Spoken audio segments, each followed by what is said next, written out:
Om Namo Bhagavate Vasudevaya. Om Namo Bhagavate Vasudevaya. Om Namo Bhagavate Vasudevaya. Om Namo Bhagavate Vasudevaya. Om Namo Bhagavate Vasudevaya. Narayanam Namaskritya Narayanam Namaskritya Naram Chaivam Narottamam Devim Saraswatim Vyasam Tato Jayamuthirayet Nashtaprayeshu Abhadreshu Nityam Bhagavata Sevaya Bhagavati Uttama Shloke Bhakti Bhavati Naistiki.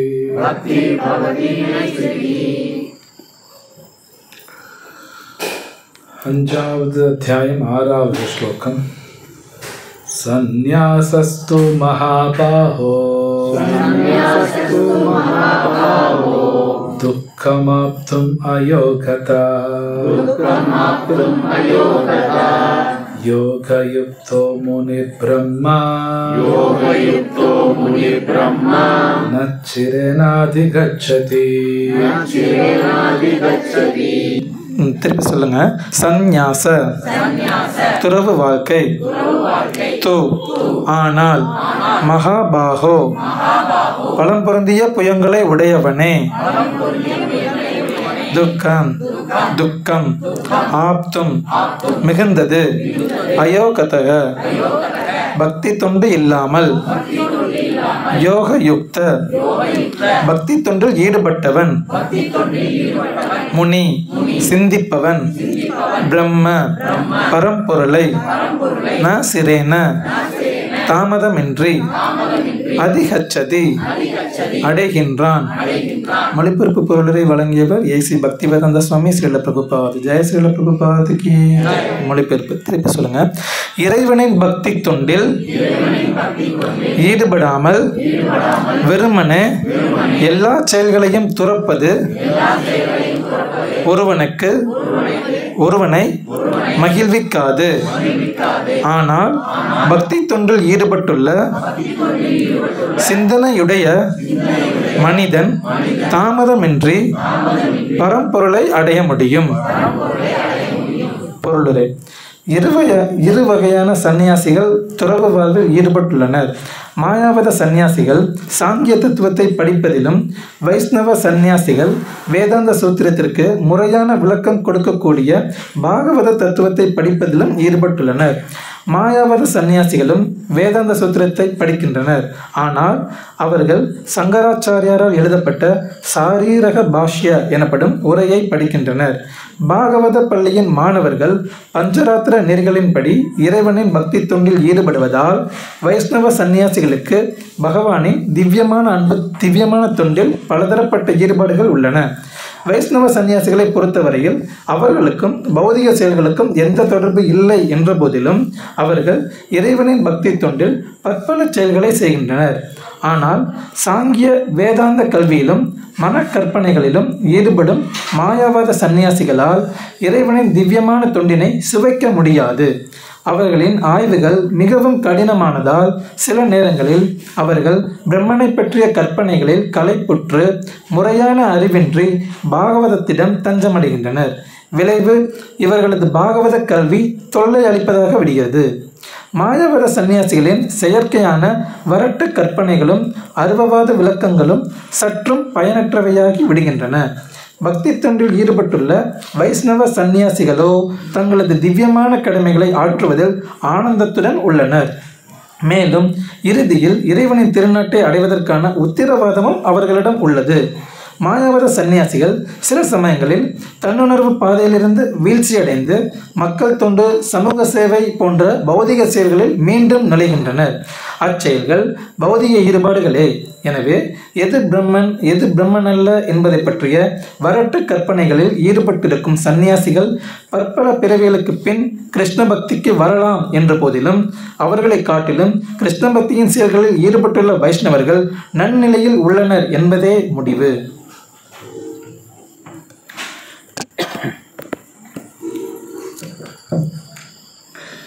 ओम अज्ञानातिमिरान्धस्य ज्ञानाञ्जनशलाकया चक्षुर्मिलितं येन तस्मै श्रीगुरवे नमः. श्रीचैतन्यमनोभीष्टं स्थापितं येन भूतले स्वयं रूपकदा मह्यं ददाति स्वपदान्तिकं. वन्देऽहं श्रीगुरु श्रीयुतापदकमलं श्रीगुरुं वैष्णवां च श्रीरूपं साग्रजातं सहगण रघुनाथान्वितं तं सजीवं साद्वैतं सावधूतं परिजनसहितं कृष्णचैतन्यदेवं श्रीराधा कृष्णपादां सहगण ललिता श्रीविशाखान्वितं च. हे कृष्णकरुणा सिन्धो दीनबन्धो जगत्पते गोपीशा गोपिका कान्त राधाकान्त नमस्तुते.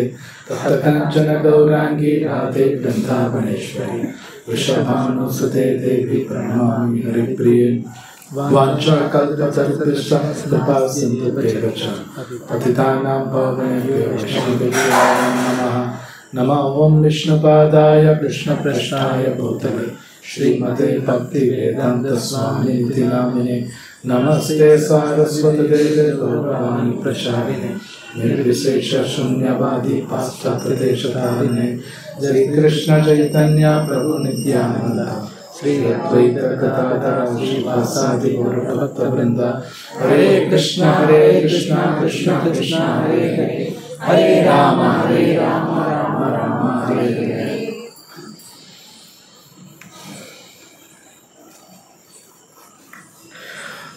Hare Krishna. So எல்லாரும் வந்ததுக்கு ரொம்ப தேங்க்ஸ். இந்த சண்டே ஈவினிங்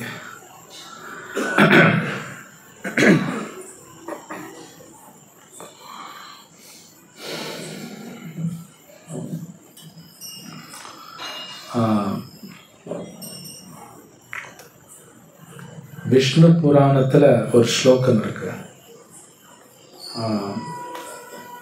என்னன்னா ஸ்மர்த்தவ்யோ சததம் விஷ்ணு விஸ்மர்த்தவ்யோ நச்சாத்துச்சித். அப்படின்னா விஷ்ணுவை எப்பவும் நினச்சிக்கிட்டே இருக்கணும், அந்த விஷ்ணு மறக்கக்கூடாதுமா. ஸோ பகவான் எப்போ நினச்சிக்கிட்டே இருக்கணும், பகவான் மறக்கக்கூடாது. இந்த ரெண்டு விஷயங்கள் நடக்கிறதுக்காக வேதத்தில் இருக்கிற அத்தனை ரூல்ஸ் எதுக்கு இருக்குன்னா இந்த ரெண்டு விஷயத்துக்காக தான் இருக்கான். ஒரு உதாரணம், இப்போது ஸ்கூலில் பார்த்தீங்கன்னா பல விதமான ரூல்ஸ் எல்லாம் அந்த ஸ்டூடெண்ட்ஸு போடுவாங்க. அசைன்மெண்ட் எழுதணும்பாங்க, டெஸ்ட் எழுதணும்பாங்க, ப்ராஜெக்ட் பண்ணணும்பாங்க. ஏன் இத்தனை கொடுக்குறாங்கன்னா கடைசியில் அந்த பையனை எப்படியாவது படிக்க வைக்கணும். அதுக்கு தான் பல விதமான டெஸ்ட் எல்லாம் வச்சுக்கிட்டே இருப்பாங்க, ஹோம்ஒர்க்கும்பாங்க. ஏன்னா அவனை எப்படியாவது படிக்க வைக்கணும். அதுதான் ஸ்கூலோட அந்த டீச்சர் அவங்க கடமை, அது படிக்க வைக்கணும். அது மாதிரி வேதத்தில் ஏகப்பட்ட ரூல்ஸ் இருக்குது, ஒன்று ரெண்டு கிடையாது. நம்மளால் கணக்கே போட முடியாது. எதுக்கு இத்தனை ரூல்ஸ் போடுறாங்கன்னா இந்த ரெண்டு விஷயத்துக்காக தான். அந்த விஷ்ணு நினச்சிக்கிட்டே இருக்கணும், அந்த விஷ்ணு மறக்கவே கூடாது. இதுக்காக இத்தனை ரூல்ஸ்.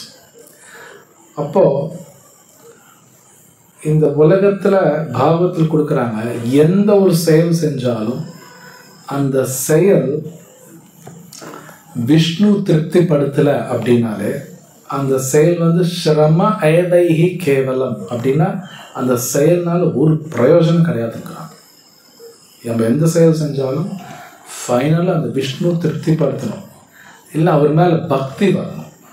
கொடுக்குறாங்க, தர்ம ஸ்வனுஷ்டதः பும்சः விஸ்வக்ஷேன கதாசுயா நோத்பாதியே யதிரதிம் ஸ்ரம ஏவைஹி கேவலம். வெறும் ஸ்ரம, நான் ஒரு காரியம் பண்ணுறேன், அதனால் அது பகவானை சாட்டிஸ்ஃபை பண்ணல, அவர் மேலே பக்தி வரலினா இது ஒரு பிரயோஜனம் கிடையாது, ஒரு பிரயோஜனம் கிடையாது அப்படின்னு ஸ்ரீமத் பாகவத்திலையும் கொடுக்கப்பட்டிருக்கு. ஸோ இங்கே ஃபர்ஸ்ட் சாப்டர் பகவத்கீதையில் பார்க்கும் பொழுது அர்ஜுனர் சொல்கிறார், நான் சண்டை போடல, நான் கிளம்புறேங்கிறார்.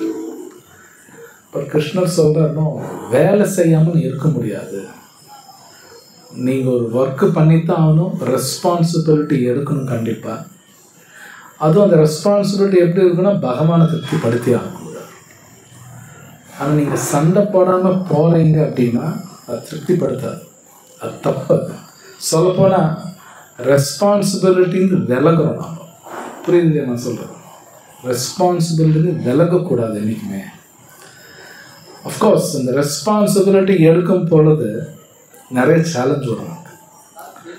பல பேர் பல விதமான கேள்வி கேட்பாங்க.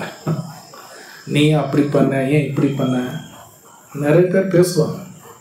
அப்போ தோணும் பேசாமல் விட்டு எரிஞ்சிடலாமான்னு கொடுத்துருவோம். ஆனால் விடக்கூடாது. கிருஷ்ணா சேஸ் நோ, எடுத்தாகும், ரெஸ்பான்சிபிலிட்டி எடுத்தாகும். பட் அந்த ரெஸ்பான்சிபிலிட்டி எடுக்கணும். அந்த காரியம் எப்படி பண்ண கூட கிருஷ்ணர் சொல்கிறார். கிருஷ்ணர் கடைசியாக சொல்கிறார், என்னை திருப்திப்படுத்தி ஆகணுங்கிறார். அவரே சொல்கிறார், தற்குருஸ்வா மதர்ப்பணம், மதர்ப்பணம் எனக்கு அர்ப்பணம் பண்ணி ஆகணும். என்ன சாட்டிஸ்ஃபை பண்ணாச்சுன்னா அது ரொம்ப முக்கியங்கிறார். இது ரொம்ப முக்கியமான பாயிண்ட். என்னென்னா, இப்போ நம்ம வாழ்கிறது கலியுகா. இப்போது இந்த உலகத்தில் மக்கள் எப்படி இருக்காங்கன்னா, பொதுவாக ரெஸ்பான்சிபிலிட்டி யார் எடுக்க தயாராக. யாரை கேட்டால் நீங்கள் பார்த்துக்குங்க, நீங்கள் பார்த்துக்குங்க, அவங்க பார்த்துக்க மாட்டாங்க. நீங்கள் பார்த்துங்க, ஒன்றாக முடியாது, நீ பார்த்துக்கோ, நீ இவங்கன்னா இவங்க பார்க்க மாட்டாங்க, எடுக்க தயாராக. அதுக்கே தண்டனை உண்டு. ரெஸ்பான்சிபிலிட்டி எடுக்கலைனாலும் தண்டனை உண்டு. அது இந்த கலியுகத்தில் ஜாஸ்தி இருக்கும், ரொம்ப ரொம்ப ஜாஸ்தி. இனி போக போக ரெஸ்பான்சிபிலிட்டி எடுக்க மாட்டாங்க. ஒரு உதாரணம், ஒரு 30-40 வருஷம் முன்னாடி ஈரோட்டில் எனக்கு தெரிஞ்ச ஓல்டேஜ் ஹோமே கிடையாது. இன்னைக்கு ஓல்டேஜ் ஹோம் நல்ல பிஸ்னஸ் போகுது. நிறைய இடத்துல பிக் பிஸ்னஸ் ஆகுது. இப்போ ஓல்டேஜ் ஹோம் ஜாஸ்தி ஆகுதுன்னா என்ன அர்த்தம்னா, ரெஸ்பான்சிபிலிட்டி நிறைய பேர் எடுக்கலைன்னு அர்த்தம். விடுறாங்க, இல்லை ஏன் அதிகமாக வெளிநாட்டிலலாம் பார்த்தா ஒரு ஊரே மாதிரி இருக்கும், ஓல்டேஜ் ஹோமே ஒரு ஊர் மாதிரி இருக்கும். அப்படின்னு என்ன ரெஸ்பான்சிபிலிட்டி யாரும் எடுக்கலை. எடுத்து எனக்கு நிறைய ஒர்க்குங்க பிரச்சனையாக இருக்குன்னா இவன் தான் எடுத்து ஆகணும், நோன்னு சொல்லக்கூடாது. ஏன்னா அர்ஜுனன் நீங்கள் சண்டை போட மாட்டேன்னு சொன்னோன்னே கிருஷ்ணர் சொல்கிற தப்புங்கிற. அர்ஜுனர் சண்டை போட்டால் செத்து போயிடுவாங்க, அது நடக்கும் இது நடக்கும், பண்ணி தான் ஆகணும், எடுக்கணுங்கிற. ஸோ அப்போ இந்த ரெஸ்பான்சிபிலிட்டி எடுத்தாகணும். அந்த காரியங்கள் நான் ஒழுங்காக செய்யணும் அப்படின்னாலும் நல்ல புத்தி வேணும். புத்தி இல்லாமல் பண்ண முடியாது. அது பகவான் தான் கொடுப்பார். ஹரே கிருஷ்ணா கிருஷ்ணா கிருஷ்ணா ஹரே ஹரே, ஹரே ராம ராம ஹரே ஹரே. பகவான் சொல்கிறபடி நம்ம பகவத்கீதையில் படித்தோம்னா பகவானை புத்தி கொடுப்பார். ஏன்னா இதெல்லாம் படிக்கிறோம், கடைபிடிக்கிறோம். அப்போ அந்த சில காரியங்கள் பண்ணுறது கஷ்டமாகவும் இருக்கும், ஈவன் தான் பண்ணுவோம். சுலபம் பகவான் புத்தி கொடுப்பார், சுலபமாக பண்ண ஆரம்பிக்கலாம், சுலபமாக முடிய வாய்ப்பு இருக்கு. ஸோ இங்கே ஃபர்ஸ்ட் ஃபியூ சாப்டர்ஸ் பார்ப்போம். ஃபர்ஸ்ட் சாப்டர் பார்ப்போம், கிருஷ்ணர் ரொம்ப பேசுகிறார், விடாத வேலை பண்ணி தான் ஆகணும். அப்புறம் கடைசியில் வரும் கிருஷ்ணர் நான் சொல்கிறபடி வேலை செய்த பெஸ்ட்டுங்கிறோம். நம்ம காரியங்கள் நிறைய காரியங்கள் இருக்குது. அதுவும் நம்ம இந்தியாவில் பார்த்தோம்னா ஒரு மனிதனோட வாழ்க்கையில் பல காரியம். உதாரணத்துக்கு ஏன்னா ஒருத்தர் குழந்தை பிறக்குதுன்னு வைங்க, குழந்தை பிறந்துன்னு அதுக்கு மொட்டை அடிக்கணும்பாங்க, காது குத்துணும்பாங்க, அன்னப்பிரஷ்னம்பாங்க, அப்புறம் வித்யாபியாசம்பாங்க, ஏதாவது ஃபங்க்ஷன் வந்துக்கிட்டே இருக்கும். அப்புறம் கல்யாணம், ஒரு இடத்துல கல்யாணம், ஒருத்தர் இறந்துருவாங்க, ஒருத்தர் சீமந்தம்பாங்க. இந்தியாவில் பார்த்தீங்கன்னா பல விதமான ஃபங்க்ஷன்ஸ் இருக்கும் நம்ம நாட்டில். இது உண்மை. இது எல்லா ஃபங்க்ஷன்ஸுமே சாஸ்திரத்தில் இருக்குது, இதெல்லாம் சும்மா எழுதப்படலை. இது எல்லா ஃபங்க்ஷன்ஸ் எப்படி டிசைன் இருக்குன்னா விஷ்ணு நினைக்கிற மாதிரி தான் டிசைன் பண்ணப்பட்டிருக்கு. ஆனால் நாம் அந்த மாதிரி பண்ணுறதில்ல, இதுதான் உண்மை. நாம் அந்த ஃபங்க்ஷன்ஸ் அப்படி பண்ண மாட்டேங்கிறோம். பட் அந்த ஃபங்க்ஷன்ஸ் எல்லாம் டிசைன் எப்படி இருக்குன்னா விஷ்ணுவை நினைக்கிற மாதிரி தான் டிசைன் பண்ணியிருக்கான். இப்போ ஒரு மேரேஜ் வந்து சமஸ்கிருதத்தில் விவாக யக்னான்னு தான் சொல்லுவாங்க பேர். வெறும் விவாகம் இல்லை, விவாக யக்னா. ஒரு பெரிய சாக்ரிஃபைஸ். மேரேஜுக்கு ஒரு சாக்ரிஃபைஸ்ன்னு சாஸ்திரத்தில் இருக்குது. ஏன்னா 2 பேரும் சேர்ந்து பகவானை நினைக்கிறோம். டிஃப்ரென்ஸ் ஆஃப் ஒப்பீனியன் வரும், எத்தனையோ இருக்கும். இருந்தாலும் 2 பேரும் மறந்து பகவான் நினைக்கிறோம். It's a sacrifice. பகவான் நினைக்கிறது தான் விவாகமே, வேறு எதுவும் கிடையாது. இது சாஸ்திரத்தில் இருக்கு. வர்ணாசிரம சாரவத புருஷேன பரஹ புமன் விஷ்ணு ஆராத்தியதே. அந்த விஷ்ணு நினைக்கிறதுக்காக தான் இத்தனை விதமான ரிச்சுவல்ஸ், சடங்குகள் நிறைய இருக்கு. இதெல்லாம் எதுவும் நம்ம புத்தி இல்லாமல் பண்ணுறதுலாம் கிடையாது. சில பேர் சொன்ன என்னங்க இத்தனை சடங்குன்னா மீனிங்கெல்லாம் இருக்குது, அது யாருக்கும் தெரிய மாட்டேங்குது. ரீசன் இருக்கு, சும்மாலாம் கிடையாது. ஆனால் இன்னைக்கு அதெல்லாம் பண்ண மாட்டாங்க. சம்டைம்ஸ் சில பேர் சொல்லுவாங்க மேரேஜ் நடக்கும்போது மங்களம் சீக்கிரம் சொல்லி முடிச்சிடணும்பாங்க. நான் பார்த்துருக்கேன். அப்படியெல்லாம் பண்ண முடியாது. அதுக்குன்னு ஒரு முறை இருக்குன்னு அதை பண்ணி தான் ஆகணும். யாராவது சினிமா போய் கிளைமேக்ஸ் முன்னாடி காட்டுன்னு சொல்லுவாங்க. ஃபுல் படம் ஓட்டுமா, யாரும் போய் சொல்ல மாட்டாங்க. ஆனால் கல்யாணம் சொன்னீங்க சீக்கிரம் மயிரை நீங்கள் முடிச்சிருங்க அப்படின்னா. ஸோ அது என்னன்னு தெரியல. ஸோ பாகவத்தில் கொடுக்குறாங்க. இதெல்லாம் எதுக்குன்னா யதோ பக்தி அதோக்ஷஜே. அதோக்ஷஜாங்கிறது கிருஷ்ணர் ஒரு பெயர். அதுக்கு அர்த்தம் என்னன்னா நம்மளோட புலன்கள் வச்சு அவர் புரிஞ்சுக்க முடியாது.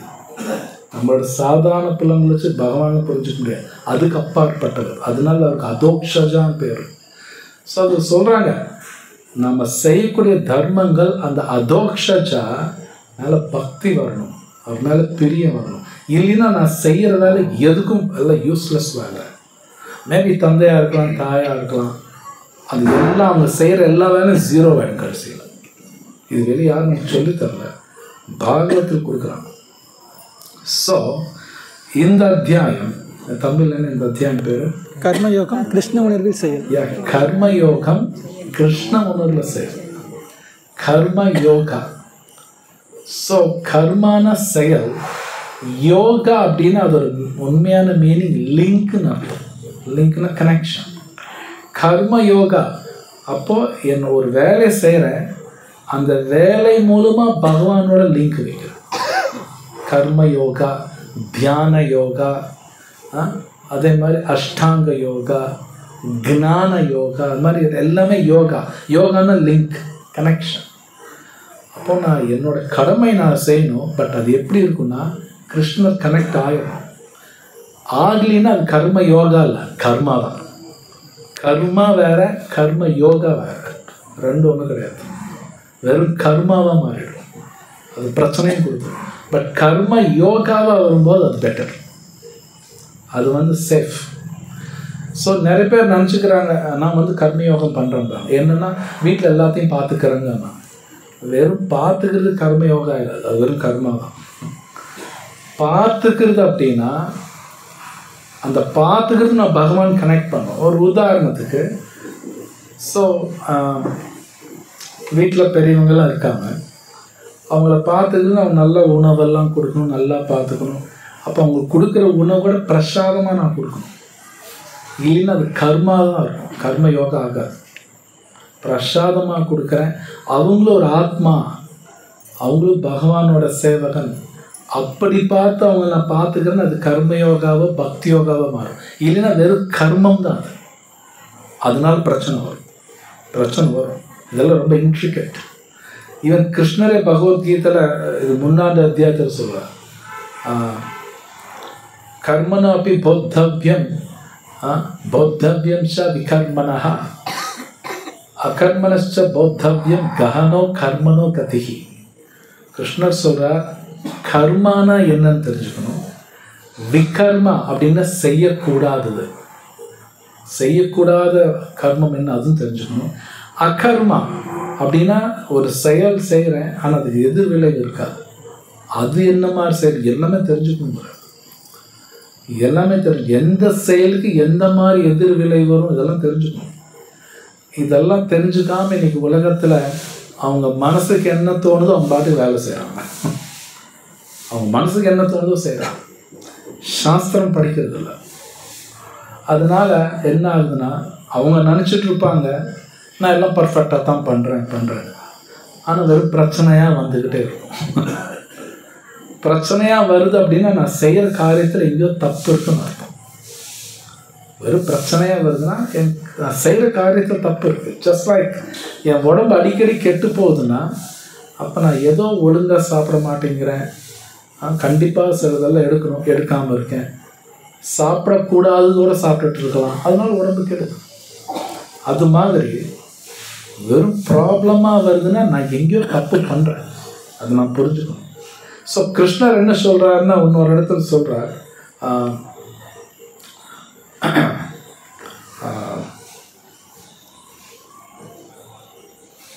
எது செய்யணும் எதை செய்யக்கூடாது அப்படிங்கிறது சாஸ்திரம் படிச்சு நீ தெரிஞ்சுக்கணும் அப்படிங்கிறது. தஸ்மா சாஸ்திர பிரமாணத்தை காரிய அக்காரிய விவஸ்தித்தம். சாஸ்திரம் படிச்சு தான் எதை செய்யணும் எதை செய்யக்கூடாதுன்னு தெரிஞ்சுக்க முடியும். மனக்கற்பனையில பண்ணக்கூடாதுன்னு கிருஷ்ணா பகவத்கீதையில பல இடத்துல சொல்லியிருக்காரு. பல இடத்துல 2வது அத்தியாயத்தின்னு சொல்றாரு, மனக்கற்பனை பண்ண வேணாம், சாஸ்திரம் என்ன சொல்றதோ அது மாதிரி செய்தா அப்போ கிருஷ்ணா கனெக்ட் ஆகும். அப்போ அந்த எதிர்விளைவுகள் இருக்காது, இல்லைன்னா பிரச்சனை வரும். ஸோ இந்த ஸ்லோகத்தில் பாருங்க, நீங்கள் ஃபர்ஸ்ட் லைனில் ரொம்ப அழகாக சொல்கிறேன். பக்தி தொண்டில் ஒருத்தர் வந்து எங்கேஜ் ஆகலைன்னா என்ன சொல்கிற, தமிழ் என்ன வருது, சந்தோஷமாக இருக்க முடியாது, ஒருவனே மகிழ் இருக்காது, சந்தோஷமாக இருக்க முடியாது அப்படின்னா கிருஷ்ணா கனெக்ட் ஆகணும்.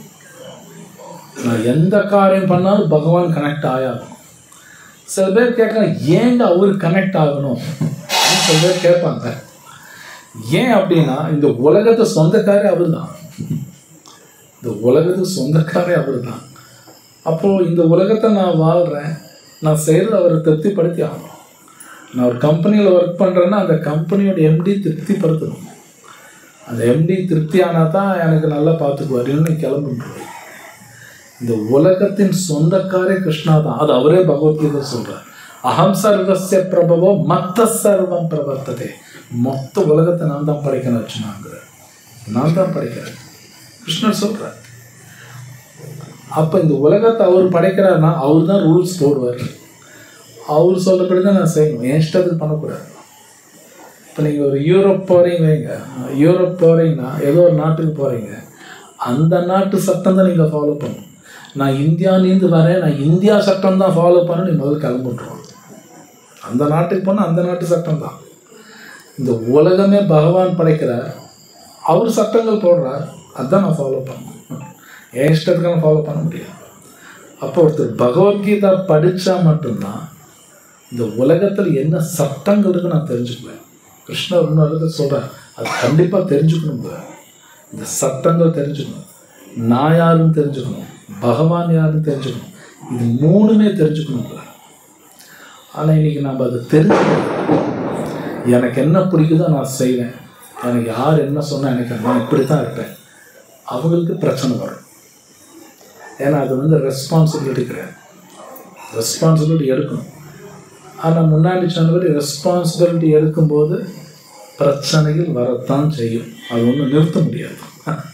நீங்கள் அர்ஜுனர் வந்து ரெஸ்பான்சிபிலிட்டி எடுத்து சண்டை போட்டார், ஆனால் அந்த யுத்தத்தில் கடைசியில் அவர் மகனெல்லாம் விட்டார், அபிமன்யு இருந்தார், திரௌபதியோட 5 பசங்க இருந்தாங்க, இவருக்கு பிடிச்சவங்க நிறைய பேர் இறந்தாங்க, இல்லைன்னா கிடையாது. பட் அது அப்படி தான் இருக்கும். அதுக்கான ரெஸ்பான்சிபிலிட்டி எடுக்க மாட்டேன்னு சொல்ல முடியாது, எடுத்து தான் ஆகணும். எடுக்கும்போது பகவானுக்கு திருப்தி வரும். எஸ் டூ நான் சொல்கிறது சரி. ஸோ இந்த 5th சாப்டர், இந்த சாப்டரில் இன்னொரு முக்கியமான பாயிண்ட் என்ன வருதுன்னா,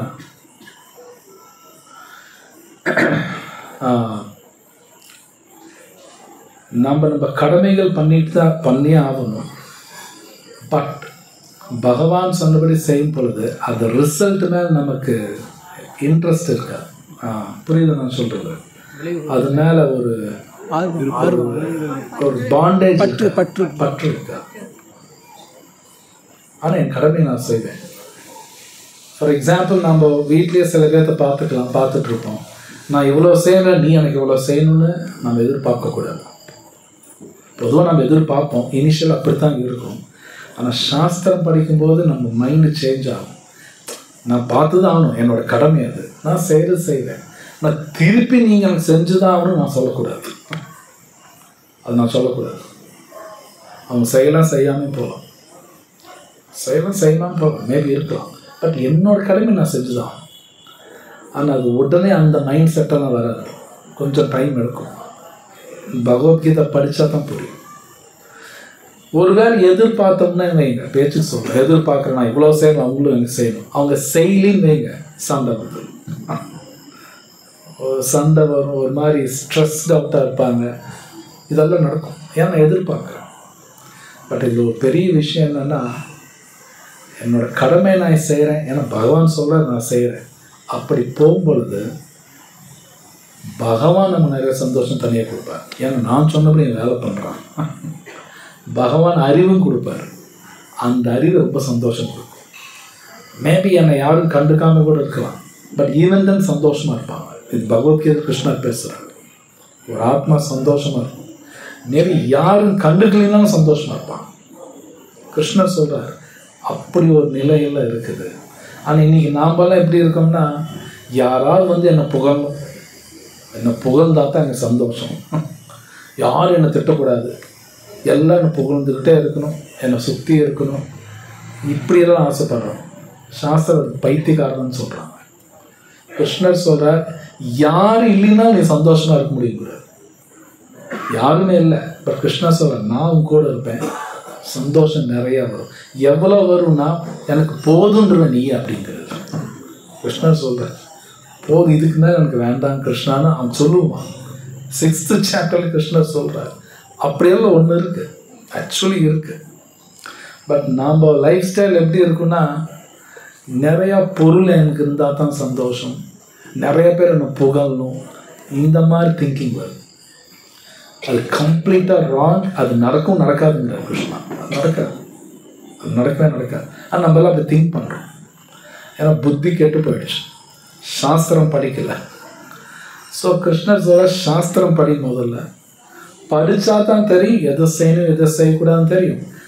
அந்த அமைதி, அந்த சந்தோஷம் எப்படி அப்டைனிங் கிடைக்கும், எப்படி கிடைக்கும் தெரியும். இப்போ சாஸ்திரம் படிக்கணும்னா சந்தோஷம் கிடையாது அவங்களுக்கு.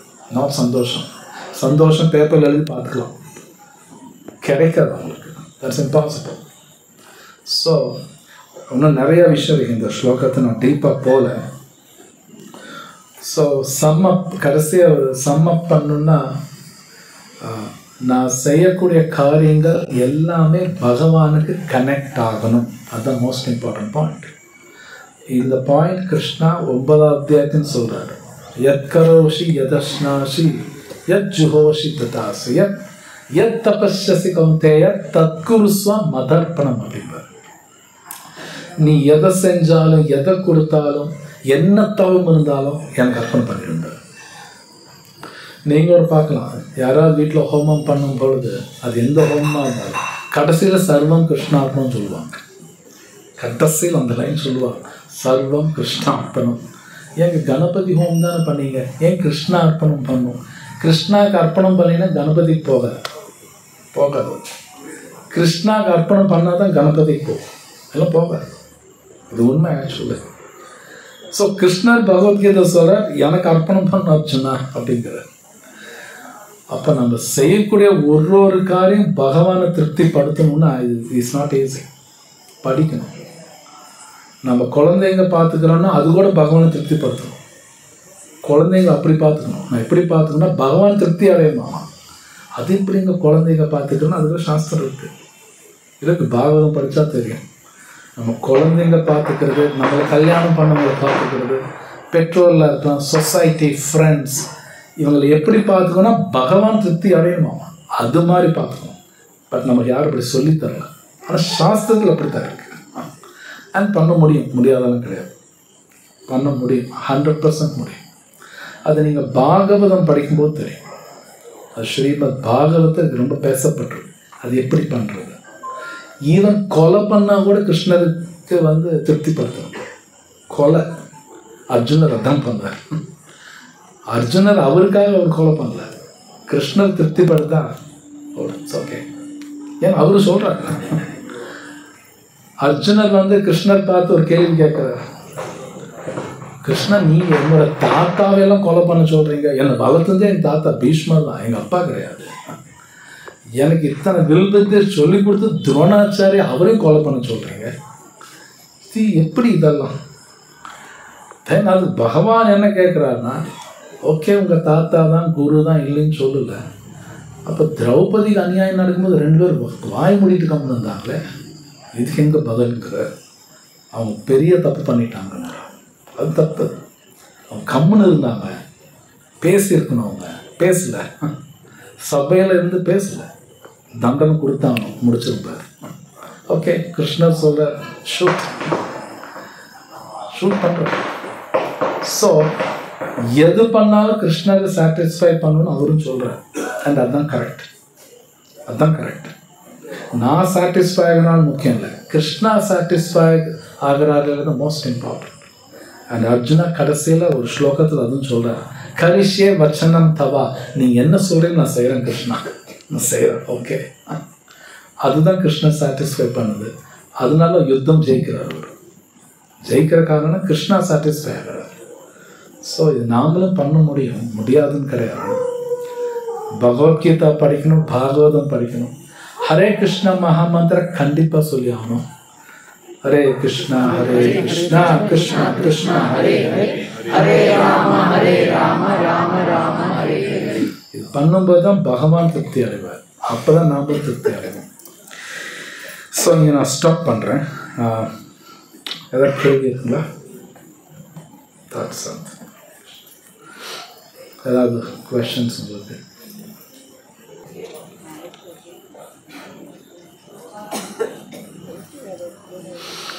ஏதாவது கேள்வி? ஓகே. ग्रंथराज श्रीमद् भगवद गीता की जय, श्री प्रभुपाद की जय.